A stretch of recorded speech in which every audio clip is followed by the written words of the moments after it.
وہ جس کا ہاتھ ہے وہ بادشاہوں کا بادشاہ اور خداوندوں کا خداوند ہے۔ میرے عزیزو، جس بیابان کے اندر ہم جا رہے ہیں ہمیں اس کی ضرورت ہے، ہمیں خدا کے ہاتھ کی ضرورت ہے۔ خداوند کا ہاتھ جب ہمارے اوپر آتا ہے تو خدا کا جلال ظاہر ہوتا ہے، بڑے بڑے کام ہوتے ہیں۔ بعض لوگوں کی زندگی کے اندر خدا نے عظیم کام کیے ہیں، لیکن اس کے بعد کوئی نہ کوئی ایسی سچویشن پیدا ہو جاتی ہے کہ لوگ اس بڑے ہوئے ہاتھ کو پھر بھول جاتے ہیں۔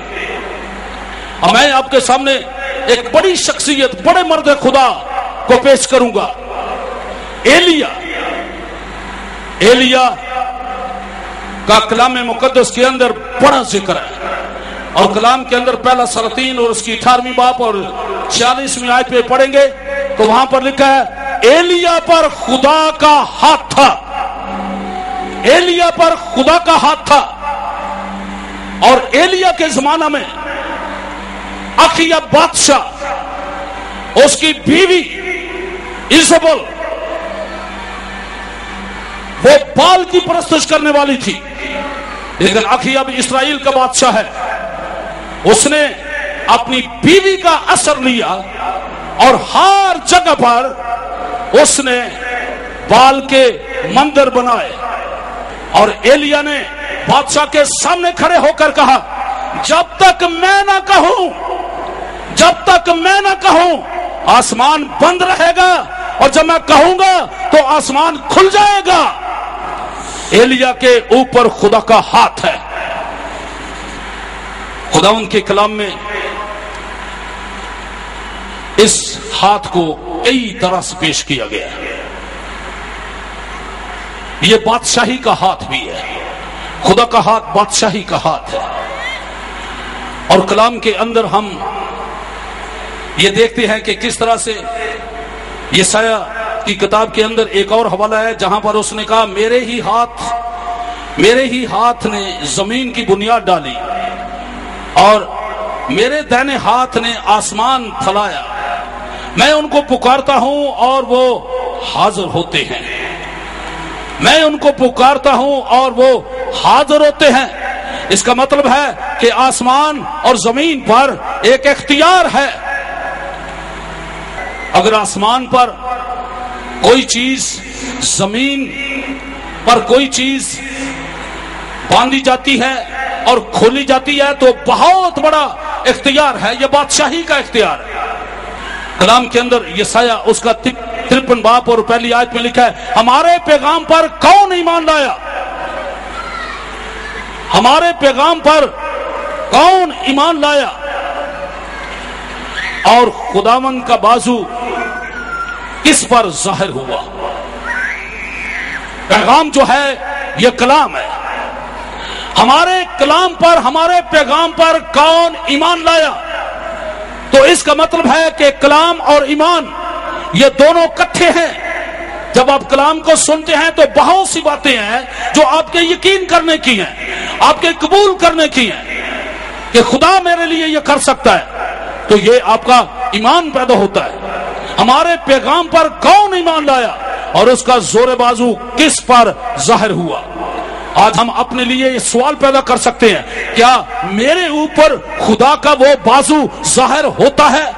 میری غریبی میں، میری بیماری میں، میری آزمائش میں، میری تنگی میں، میرے حالات میں، کیا وہ زور بازو مجھ پر ظاہر ہوتا ہے؟ لیکن اس کے ظاہر ہونے کی بنیاد کیا ہے کہ ہمارے پیغام پر کون ایمان لایا۔ اگر کوئی کلام پر ایمان لائے گا تو کلام کے اندر لکھا ہے میرا راست باز بندہ ایمان سے جیتا رہے گا۔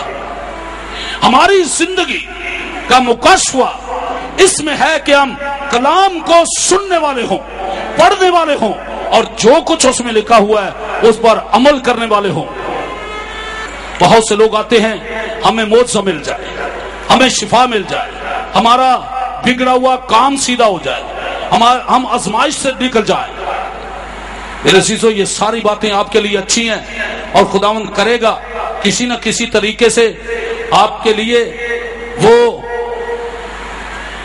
آپ کو کچھ دکھائے گا جس سے آپ کی ہمت بڑھ جائے، لیکن پھر بھی ایک کام ضرور ہے کہ آپ کو وہ سب کچھ کرنا ہوگا جو وہ آپ کو کہتا ہے۔ کس طرح سے ہماری نجات قائم رہ سکتی ہے، کس طرح سے ہماری شفا قائم رہ سکتی ہے، کس طرح سے معجزات جو ہیں وہ ہمارے لیے قائم رہ سکتے ہیں۔ کلام کے اندر ہمیں اس ہاتھ کے بارے میں بتایا گیا ہے، تو یہاں ہم یسایہ کی معرفت یہ بھی سیکھتے ہیں کہ وہ